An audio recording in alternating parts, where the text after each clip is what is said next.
السلام علیکم۔ آج ہم بات کریں گے پلاسٹکس کی، جو کہ ہم پانی پینے کے لیے استعمال کرتے ہیں، ڈفرینٹ قسم کی کھانے کی اشیاء رکھنے کے لیے استعمال کرتے ہیں، یا اور بھی بہت سارے وجوہات ہوتے ہیں جس کی وجہ سے ہم پلاسٹکس کو یوز کرتے ہیں۔ آج ہم بتائیں گے ان 3 پلاسٹک باٹلز کا فیٹ جو کہ ہم یوز کرتے ہیں، اور پلاسٹک کس طریقے سے ان تینوں میں سے کسی ایک جگہ پہ جا کر ہمیں نقصان پہنچاتا ہے۔ پلاسٹک نمبر 1 کو ہم نے استعمال کیا، اس کو ڈسٹ بن میں پھینک دیا۔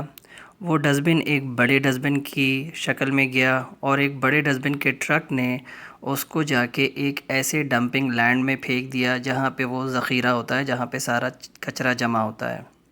اب وہاں پر جو ڈمپنگ لینڈ ہے، وہاں پر پانی آیا، ریت آئی، مٹی آئی، اور وہ نیچے دھستا چلا گیا کیونکہ پلاسٹک ڈیکمپوز بہت مشکل سے ہوتا ہے۔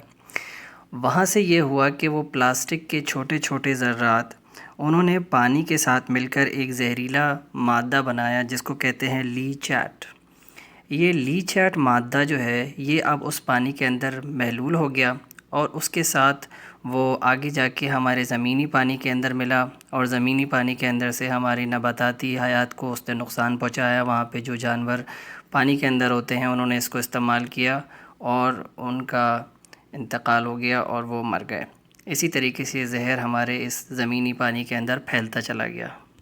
دوسری پانی کی بوتل کے ساتھ یہ ہوا کہ وہ بجائے اس کے کہ کچرے کے ڈسٹ بن میں جاتی، وہ سمندر کے پانی میں چلی گئی، کسی نالی ندی میں چلی گئی۔ نالی ندی سے وہ بڑے سمندر کے پانی میں گئی، اس سے بڑے سمندر کے پانی میں گئی، اور اسی طریقے سے اس نے اپنا سفر جاری رکھا، یہاں تک کہ وہ بہت بڑے پیسیفک اوشن میں پہنچ گئی۔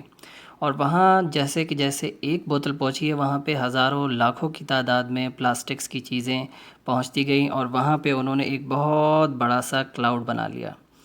اب جب یہ نباتاتی زندگی میں جو جانور ہیں، یہ جب وہاں سے گزرتے ہیں تو ان کو ایسا لگتا ہے کہ جیسے یہ کوئی کھانے کی چیز ہے، اور وہ اس کو کھاتے ہیں۔ حالانکہ وہ جو کھاتے ہیں اور ان کو ایسا محسوس ہوتا ہے کہ ان کا اسٹمک فل ہے، اور اس طریقے سے وہ اپنا کھانا کم کر دیتے ہیں اور وہ ختم ہونے لگتے ہیں۔ تیسرے پلاسٹک کنٹینر کے ساتھ یہ ہوا کہ اس کو کسی نے ری سائیکل بن میں ڈال دیا۔ وہاں سے وہ ایک بہت بڑی ری سائیکلنگ فیکٹری میں چلی گئی، اور وہاں سے پھر انہوں نے اس کو ہیٹ کر کے اس کو ڈفرینٹ کیمیکلز کے اندر محلول کیا، اور پھر وہ ایک را مٹیریل کی شکل بن گئی، جس سے انہوں نے اس کو دوبارہ سے یوز کیا اپنی ڈفرینٹ قسم کی چیزیں بنانے میں، یعنی پلاسٹک کی چیئرز، پلاسٹک کی بینچز، کائٹس، اور بہت ساری چیزیں۔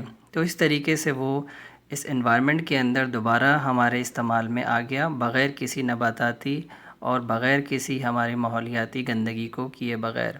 تو خدا را اپنی پلاسٹکس کو اس طریقے سے ضائع نہ کریں، اور دوسروں کے لیے اور اپنے لیے نقصان کا باعث نہ بنیں۔